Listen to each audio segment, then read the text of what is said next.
Formula 1 seems to have found a new staple in its calendar in Baku.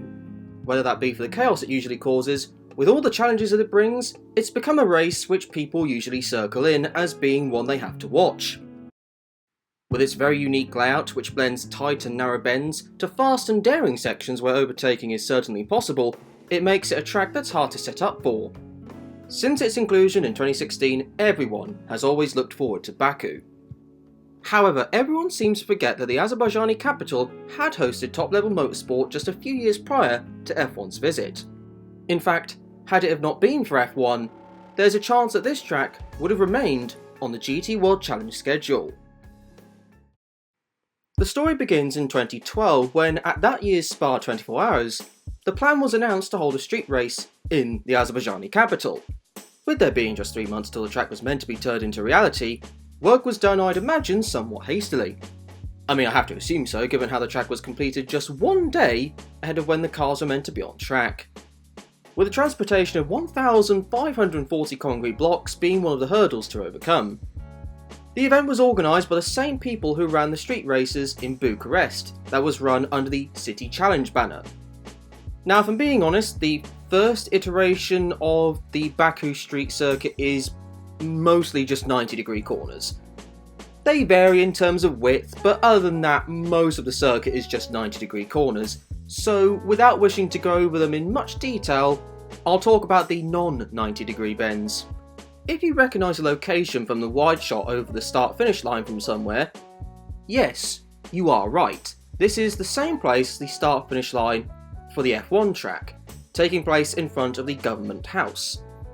However, that really is the only similarity this track shares, being just over 1.3 miles / 2.1 kilometers in length. After the start-finish line, you head towards the first chicane on this track via a straight that isn't completely straight. The chicane has lots of tarmac runoff in case you get things wrong, or have a mechanical failure. What it also has are large sausage curves that are not to be messed with in the slightest. These things don't care for your splitters or undertrays. The right-left chicane isn't particularly fast, but it is perhaps the best place on the track to get an overtake done if you so wished. If you want to get to another corner that isn't a right-angled bend, you have to get past turn 12, a quick right-left chicane, which is marked by a white line and a bundle of tyres where the apex is. You then have a longer chicane that goes left and right before you arrive back at the start-finish line. In essence, the two chicanes look a bit like Spa's old bus stop chicane, just mirrored and on steroids. If you got it wrong, however, then the consequences would be rather punishing.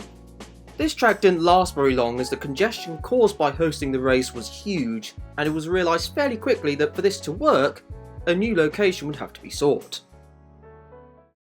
New promoters agreed a deal to host an event of the Blancpain GT Sprint Series around this track, in a different area of the city where congestion was less severe, despite the course being well over a mile longer than the first iteration. What this course also was significantly more exciting and interesting than the one that preceded it. It was practically poles apart. Over the start-finish line you go, and you are greeted with a tight left-right chicane. It's one where you can take a lot of speed into, and it also opens up on the exit, accelerating you to the incredibly tight turn 5 hairpin. Although I do want to question why we had to have two different types of curbing there. Anyway, the turn 5 hairpin. Easily one of the better overtaking portions of the track.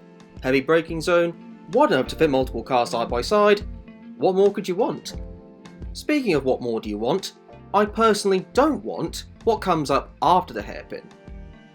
It's the bus stop of nightmares. Albeit it might be a bit much to even call it a bus stop style corner, because surely a bus would find it difficult to navigate this section with any great ease. If a car spins and stalls in that section, then the track was blocked.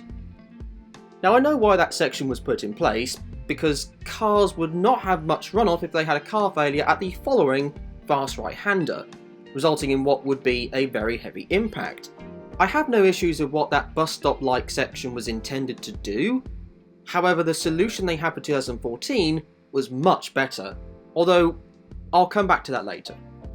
As you head into an older part of the city, the track narrows up massively before you're greeted with a 90-degree left-hander. Don't worry, there's only one of these left after this, which comes up immediately. Heading back onto the main road via a 90-degree right-hander, we have a long, camberless right-hander as the speed picks back up. Afterwards though, we have what has to be the most pointless chicane, and I use that term with a large amount of vagueness, that I have ever seen in racing. What is the point of it?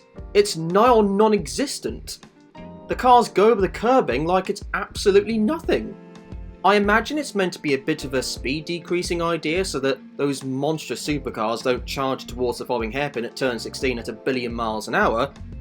However, even with the chicane, again I use that loosely, they're still travelling at breakneck speed.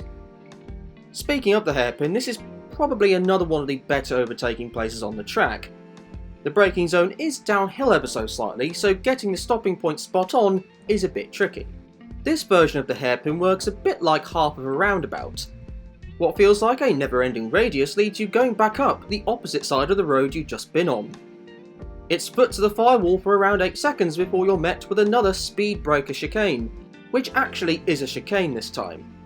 If the small sausage curbs can't stop these cars, then a couple of bundles of tyres certainly will. It's meant to decrease the speed that you take not just prior to the fast final corner, which is a brilliant sweeping left-hander before you finish a lap, but also the wall that separates the track and the pit lane entrance. Now like I said, 2014 had some alterations done to the circuit. Firstly, the bus stop chicane section was gone, literally speaking, and instead the corner that would have been a fast right-hander was made tighter, with small sausage curbs and tyre bundles preventing any corner cutting. In my opinion, a much better solution than trying to slow the cars down entering the older part of the city.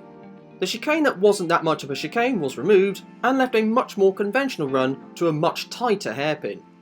Also, the chicane was reprofiled prior to the last corner. All these changes I think considerably improved the track.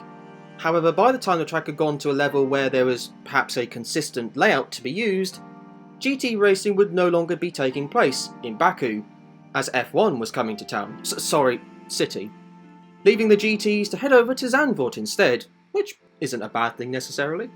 Overall, the second track was a significant improvement. It was pretty much 2 very long straights broken up by chicanes, bus stops and a few hairpins, with a small city section in the middle of it.